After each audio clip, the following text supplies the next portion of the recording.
Hello everyone. Today I am going to start the paper number 2, that is microbiological techniques and general microbiology.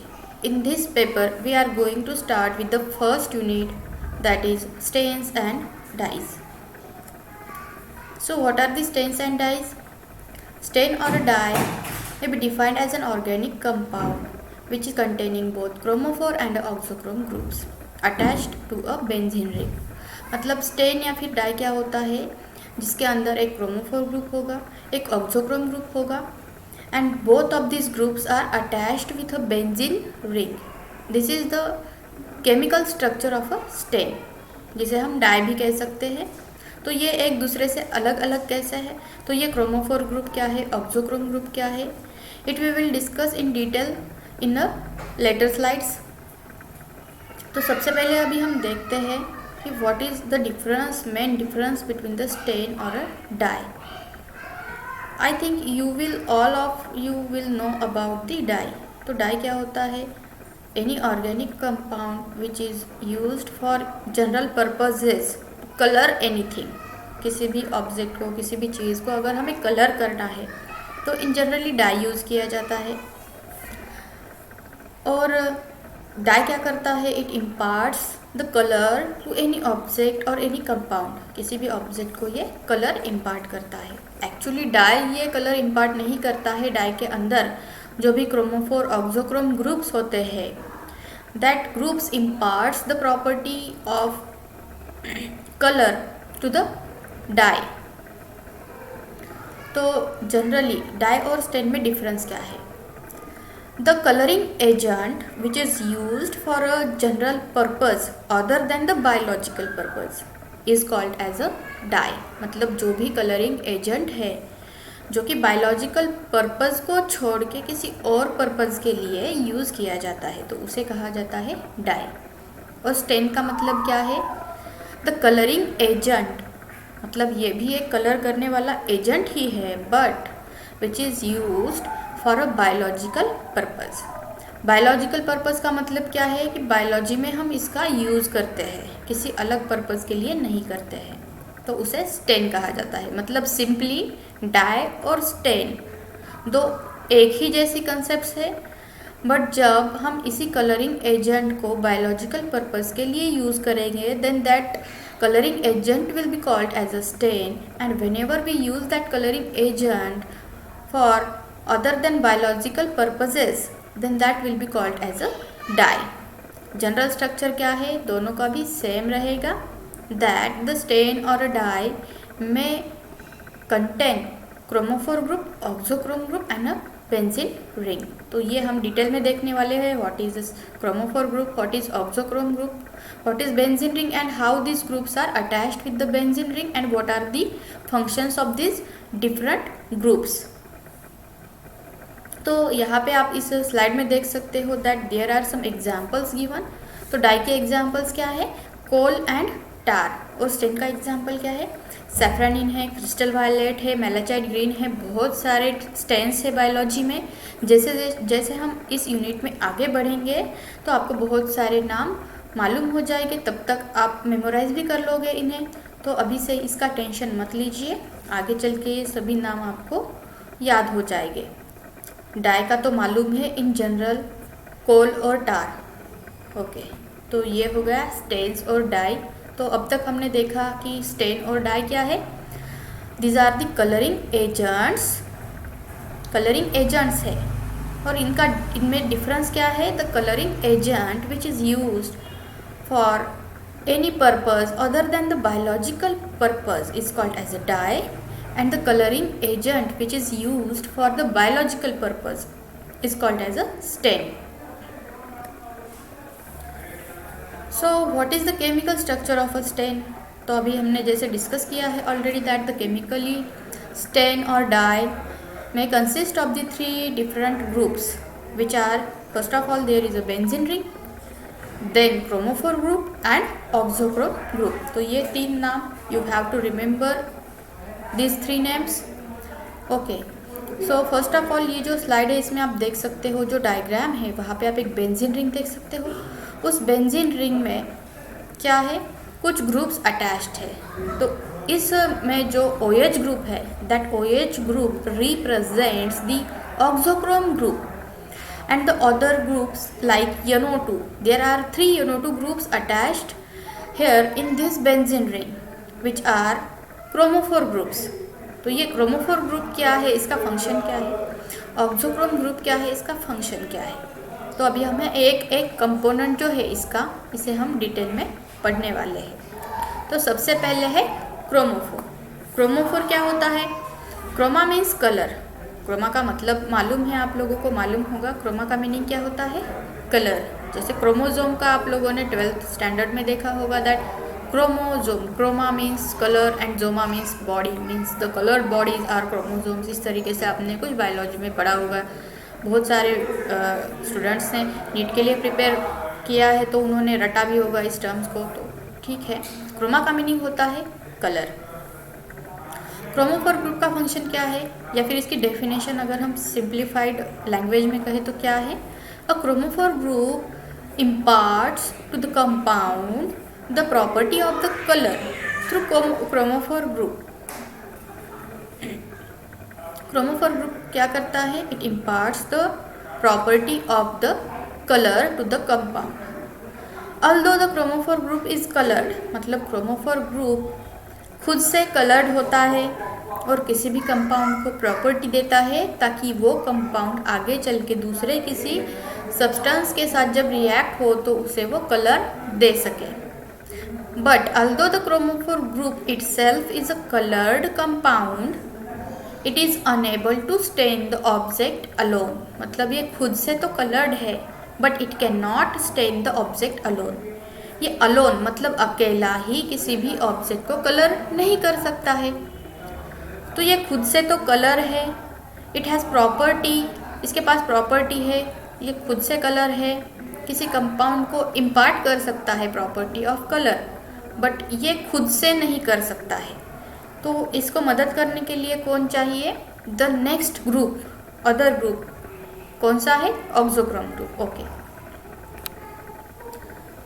तो अभी ये chromophore and auxochrome ये दोनों का भी एक साथ में है।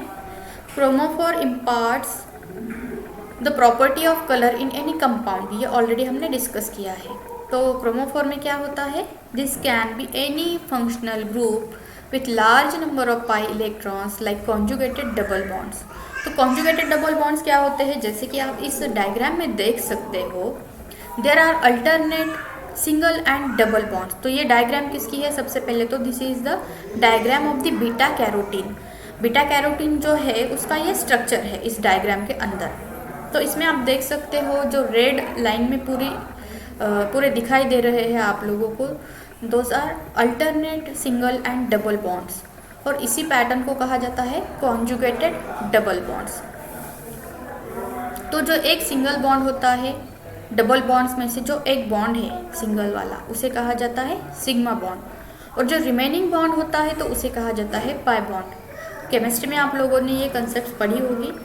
पाई बॉन्ड जो होता है उसके अंदर क्या होता है? पाई इलेक्ट्रॉन्स होते हैं।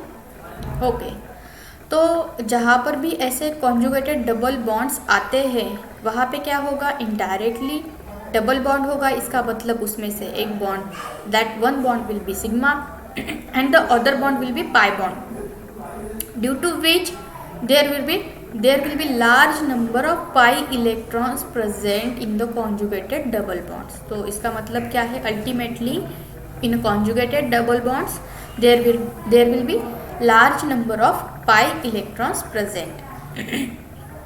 और क्रोमोफोर का जो डेफिनेशन है इसमें क्या कहा है? Chromophore can be any functional group with large number of pi electrons. मतलब जहाँ पर भी कॉन्जुगेटेड डबल बॉन्ड्स आएंगे वहाँ पर क्या होगा? क्रोमोफोर ग्रुप होगा। तो क्रोमोफोर ग्रुप क्या होता है? ऐसा फंक्शनल ग्रुप है which is having a large number of pi electrons and pi electrons are present in a conjugated double bonds. तो हमने अभी जो प्रीवियस स्लाइड में देखा था, लाइक हियर, यहाँ पे जो क्रोमोफोर ग्रुप है it is represented by the NO2। अभी NO2 का अगर हम स्ट्रक्चर निकालें तो इसमें क्या होता है? नाइट्रोजन ऑक्सीजन के साथ डबल बॉन्ड बनाता है, ये यहाँ पे नाइट्रोजन ऑक्सीजन के साथ एक डबल बॉन्ड बनाएगा। और बेंजीन रिंग के अंदर आप देख सकते हो there are alternate single and double bonds present. अभी ये NO2 ग्रुप जो है it is making the single bond with the benzene ring के साथ सिंगल बॉन्ड बनाएगा, फिर ऑक्सीजन के साथ डबल बॉन्ड बनाएगा। तो यहाँ पे क्या हो जाएगा, alternate single and double bond की साइकिल कंप्लीट हो जाएगी। That's why here NO2 group is a chromophore group. समझ में आ रहा है आप लोगों को? ठीक है। तो इसके बाद में ऑक्सोक्रोम ग्रुप क्या होता है? Auxochrome group must be associated with the chromophore, मतलब ये ऑक्सोक्रोम हमेशा क्रोमोफोर के साथ ही एसोसिएट होना चाहिए, तभी ये यूजफुल है। अकेला होगा तो इसका कोई यूज नहीं होता है। ऑक्सोक्रोम ग्रुप का फंक्शन क्या होता है? Auxochrome group imparts to the chromophore compound the property of electrolytic dissociation. अभी जो क्रोमोफोर ग्रुप के बारे में हम लोगों ने देखा, तो उस क्रोमोफोर ग्रुप को जो इलेक्ट्रोलाइटिक डिसोसिएशन की प्रॉपर्टी चाहिए, वो प्रॉपर्टी उसे कौन प्रोवाइड करता है? ऑक्सोक्रोम ग्रुप प्रोवाइड करता है। अभी ये सब समझने से पहले you should know about the concept of electrolytic dissociation, कि इलेक्ट्रोलाइटिक डिसोसिएशन किसे कहा जाता है। तो इलेक्ट्रोलाइटिक डिसोसिएशन क्या होता है? The process in which whenever we impart one of the substance in a liquid or distilled water, there is a dissociation of that substance which results in the formation of positive and negative ions, which can also be called as cations and anions। तो ऐसी कोई process जिसके अंदर किसी भी compound का dissociation होता है and which results in the formation of cations and anions। cations जो होते हैं that are positively charged and anions are the negatively charged। तो इसी प्रोसेस को कहा जाता है इलेक्ट्रोलाइटिक डिसोसिएशन। तो ये प्रोसेस आप लोगों ने 12th में पढ़ी होगी केमिस्ट्री के अंदर। ओके, तो ये जो इलेक्ट्रोलाइटिक डिसोसिएशन है, why this electrolytic dissociation is very important. Electrolytic dissociation अगर होगा, स्टेन का जब इलेक्ट्रोलाइटिक डिसोसिएशन होगा तब क्या होगा, तो स्टेन का जो पूरा स्ट्रक्चर है यहाँ पे, ये स्लाइड में यहाँ पे, तो इसके ऊपर अभी कोई चार्ज है क्या? नहीं है। इट इज़ न्यूट्रल, ना पॉजिटिव चार्ज है इसके ऊपर ना निगेटिव चार्ज है। जैसे ही इसका इलेक्ट्रोलाइटिक डिसोसिएशन होगा तो इसके ऊपर कोई एक चार्ज आ जाएगा। मतलब हमने अभी देखा कि इलेक्ट्रोलाइटिक डिसोसिएशन में क्या होता है। Electrolytic dissociation is a process in which any substance get dissociated which results in the formation of anions और कैटायंस। तो एक कोई चार्ज आ जाएगा, आइदर पॉजिटिव चार्ज होगा या फिर निगेटिव चार्ज होगा। अभी स्टेन पे अगर चार्ज होगा तो क्या होगा, हमें मालूम है कि न्यूट्रल सब्सटेंसेस इन जनरली किसी के भी साथ रिएक्ट नहीं करते हैं। अगर कोई सब्सटेंस है जिसके पास पॉजिटिव चार्ज है, then that substance will react with the negatively charge species.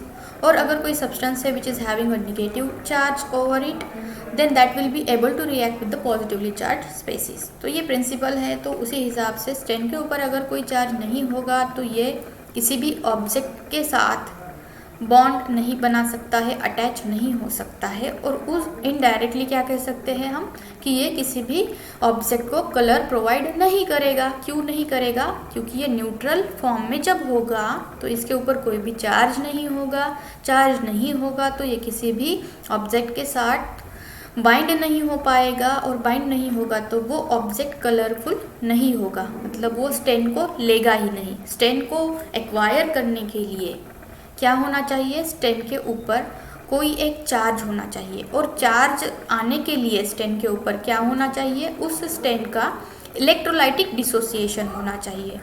तो अभी हमने देखा कि स्टेन का इलेक्ट्रोलाइटिक डिसोसिएशन होने के लिए कौन सा कंपोनेंट रिस्पॉन्सिबल है, तो auxochrome group is responsible for the electrolytic dissociation of the stand.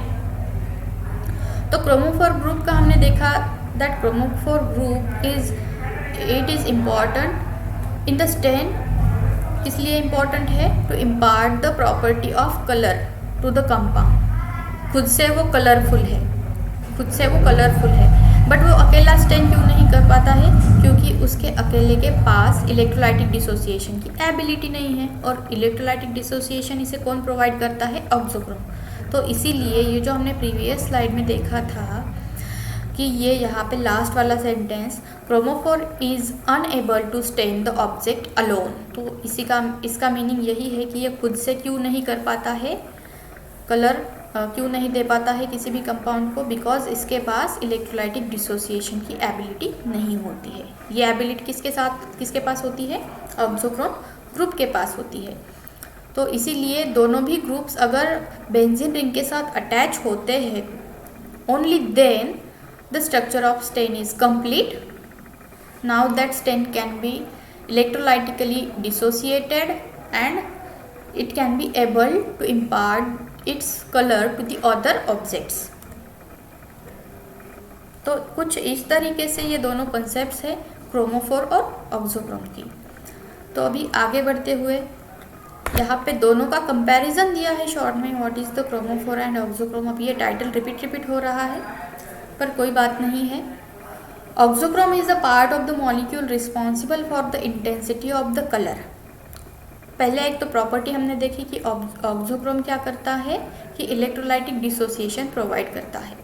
दूसरा इसका फंक्शन होता है that it is responsible for the intensity of the colour. Intensity का मतलब क्या है कि वो कलर का अमाउंट कितना होगा, इंटेंसिटी मतलब तो वो फेंट रहेगा या डार्क रहेगा। इंटेंसिटी बढ़ेगी तो मतलब कलर डार्कर होता जाएगा, इंटेंसिटी कम रहेगी कलर की मतलब कलर फेंट होता चला जाएगा।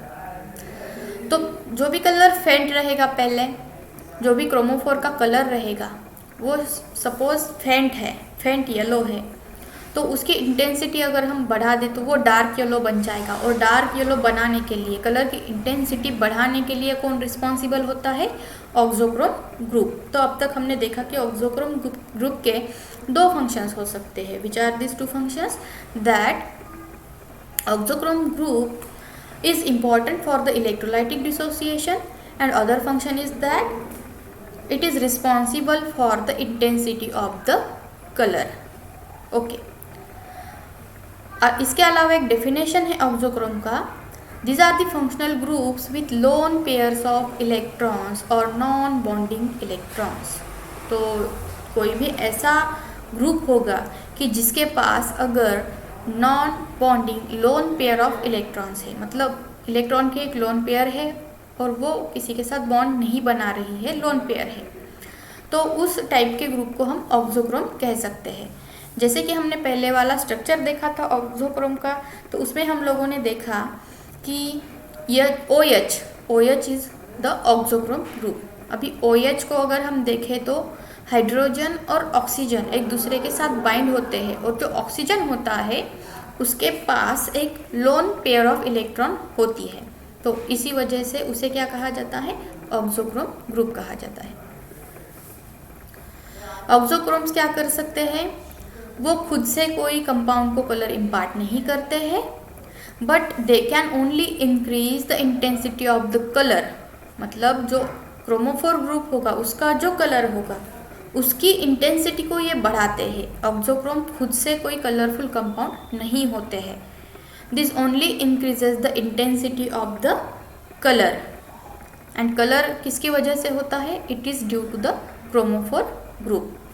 तो अभी यहाँ पे ये जो स्लाइड है इसमें आप देख सकते हो, नीचे जो स्ट्रक्चर आप देख सकते हो, एक बेंजीन रिंग है विच इज़ हैविंग 2 ग्रुप्स।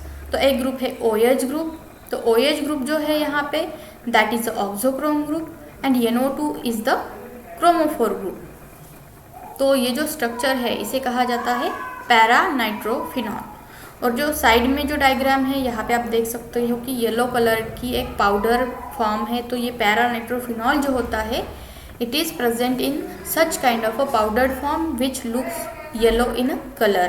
और ये जो येलो कलर है, this yellow color is due to chromophore group. Chromophore group का जो कलर है वो यहाँ पे आप देख सकते हो, इस तरीके से होता है। तो अभी सबसे पहले तो क्या होगा, जो बेंजीन रिंग है 3 कंपोनेंट्स हमने देखे अब तक स्टेन के, that is benzene ring, chromophore group and auxochrome group. तो बेंजीन रिंग ऑब्वियसली कलरलेस होती है, उसका कोई खुद का कलर नहीं है। अभी अगर हम बेंजीन रिंग के साथ एक ऑक्सोक्रोम ग्रुप को ऐड करें विच इज़ अ OH, तो ये जो सेकेंड वाला स्ट्रक्चर है बेंजीन रिंग के बाद वाला स्ट्रक्चर, जिसके अंदर क्या है, एक बेंजीन रिंग है और वहाँ पे एक OH ग्रुप को ऐड किया है, तो ये जो स्ट्रक्चर है इसे कहा जाता है phenol which is also a colourless compound. अभी आप बोलोगे कि इसके साथ ऑक्सोक्रोम ग्रुप अटैच है, then why it is a colourless compound? Because we have learned till now that the oxochrome is not itself a colored compound. Oxochrome colored नहीं है। Colourful compound कौन सा है? Chromophore is a colourful compound है which imparts the property of color to the other compounds. but वो खुद से alone अकेला कलरिंग की प्रॉपर्टी नहीं दे सकता है, उसके लिए उसके साथ ऑक्सोक्रोम ग्रुप होना चाहिए। तो ऑक्सोक्रोम तो कलरलेस है, बेंजीन रिंग भी कलरलेस है, तो obviously phenol will be colourless compound. अभी अगर हम ओनली बेंजीन रिंग ले लें और उसके साथ अगर क्रोमोफोर ग्रुप ऐड करें, तो क्रोमोफोर ग्रुप के पास क्या होता है? कलर होता है खुद का। तो जो बेंजीन रिंग के साथ NO2 ऐड करेंगे, that structure will B nitrobenzene. Slide में आप देख सकते हो स्ट्रक्चर है, उसके नीचे लेबल दिया है नाइट्रोबेंजीन। तो nitrobenzene generally pale yellow colour का होता है। पेल येलो मतलब लाइट है, फेंट कलर है येलो में। अभी अगर हम इसी रिंग के साथ एक ऑक्सोक्रोम ग्रुप भी ऐड कर दें तो क्या बन जाएगा? This structure will be stain. तो मतलब क्या होगा? पहले वाला जो स्ट्रक्चर है नाइट्रोबेंजीन वाला, इसके अंदर ऑक्सोक्रोम ग्रुप नहीं है, तो इसे हम स्टेन नहीं कह सकते हैं, क्योंकि हमने स्टेन के डेफिनेशन में क्या पढ़ा था? Stain it is an any organic compound which consist of the chromophore group, auxochrome group and a benzene ring. तो इसमें ऑक्सोक्रोम ग्रुप एब्सेंट है, तो इसे हम स्टेन नहीं कह सकते हैं। जो लास्ट वाली डायग्राम है उसमें आप देख सकते हो कि एक बेंजीन रिंग है, उसके साथ एक क्रोमोफोर ग्रुप अटैच है और उसके साथ एक ऑक्सोक्रोम ग्रुप भी अटैच है। तो इस स्ट्रक्चर को कहा है paranitrophenol which is a yellow coloured compound. तो जो नाइट्रोबेंजीन है that is a pale yellow coloured and paranitrobenzene is a yellow colour. तो यहाँ पे आप समझ जाओगे कि जो पहले पेल येलो कलर का था कंपाउंड, वो अभी येलो कलर का क्यों हो रहा है? क्योंकि इसमें जो ऑक्सोक्रोम ग्रुप है वो कलर की इंटेंसिटी को बढ़ा रहा है, पेल येलो से उसे येलो में कन्वर्ट कर रहा है। तो अभी इससे रिलेटेड एक न्यू कंसेप्ट है जिसे कहा गया है क्रोमोजन। क्रोमोजन क्या है? तो कुछ कंपाउंड्स ऐसे होते हैं, सम कंपाउंड्स ऑफ बेंजीन के ही है, which contains the chromophore radicals. मतलब इसके पास ओनली क्रोमोफोर ग्रुप्स है एंड नॉट ऑक्सोक्रोम ग्रुप्स, तो इन्हें कहा जाता है chromogen. Such a compound even coloured, मतलब ये कंपाउंड खुद से कलर्ड है but is not a stain. तो स्टेन क्यों नहीं है? क्योंकि इसके पास ऑक्सोक्रोम एब्सेंट है। क्रोमोजन क्या है? रेडिकल ऑफ द क्रोमोफोर, मतलब एक बेंजीन रिंग है उसके साथ एक क्रोमोफोर ग्रुप है, तो इसी स्ट्रक्चर को क्रोमोजन कहा जाता है। जो हमने प्रीवियस स्लाइड में देखा यहाँ पे नाइट्रोबेंजीन, तो यहाँ पे जो नाइट्रोबेंजीन है इसे हम क्रोमोजन कह सकते हैं। तो ये स्टेन है क्या? नहीं है, क्योंकि इसमें ऑक्सोक्रोम एब्सेंट होता है, खुद से कलरफुल होता है। यहाँ पे क्या कहा है? Chromogen itself is a coloured compound but is not a stain as it neither possesses affinity for the microorganisms। तो अभी ये जो है as it neither possesses the affinity for the microorganism, इसका मतलब क्या है कि माइक्रो ऑर्गेनिजम्स के साथ अगर अटैच होना है तो इन जनरली क्या होता है, जो माइक्रो ऑर्गेनिजम्स होती है उनका जो सरफेस होता है सेल का surface, that surface is a negatively charge. तो अभी ये निगेटिवली चार्ज क्यों होता है, ये चार्ज कहाँ से आता है, तो ये चीज़ें हम आगे डिटेल में डिस्कस करने वाले हैं while looking towards the staining methods. तो तब तक के लिए बस आप इतना याद रखो that the surface of the cells is a negatively charge. तो निगेटिवली चार्ज है तो हमें उसके ऊपर आगे अगर कोई कंपाउंड को बाइंड करवाना है तो ऑब्वियसली उस कंपाउंड के ऊपर पॉजिटिव चार्ज होना चाहिए। तो हम क्या कर सकते हैं, जो भी पॉजिटिवली चार्ज स्टेन रहेगा उसकी मदद से हम सेल के सरफेस को स्टेन कर सकते हैं। और स्टेन के ऊपर चार्ज आने के लिए क्या होना चाहिए, स्टेन का इलेक्ट्रोलाइटिक डिसोसिएशन होना ज़रूरी है। और स्टेन का इलेक्ट्रोलाइटिक डिसोसिएशन कैसे होगा, अगर उसके पास ऑक्सोक्रोम ग्रुप प्रेजेंट है only then the dissociation of stain will occur. तो जो क्रोमोजन है इसके पास तो ऑक्सोक्रोम ग्रुप है ही नहीं, So that's why the chromogen can neither possesses the affinity for the microorganism, इस तरीके से यहाँ पे कहा है। तो क्रोमोजन के कुछ एग्जाम्पल्स दिए हैं यहाँ पे, दैट इज ट्राइनाइट्रोबेंजीन, मतलब एक बेंजीन रिंग है और उसके ऊपर तीनों भी नाइट्रो ग्रुप्स अटैच है जिसे ट्राइनाइट्रोबेंजीन कहा जाएगा। ओके, तो ये भी येलो कलर्ड कंपाउंड होता है, तो उसे हम क्रोमोजन कह सकते हैं। इसके अलावा जो दूसरा एग्जाम्पल है जो हमने रिसेंटली देखा है दैट इज़ नाइट्रोबेंजीन, अगर इसके साथ एक भी नाइट्रो ग्रुप अटैच है तो इसमें ऑक्सोक्रोम नहीं है, तो इसे भी हम क्रोमोजन कह सकते हैं। तो आज हम लोगों ने क्या क्या पढ़ा है अब तक? तो अब तक हम लोगों ने देखा कि स्टेन और डाई क्या होता है, उन दोनों में बेसिक डिफरेंस क्या है।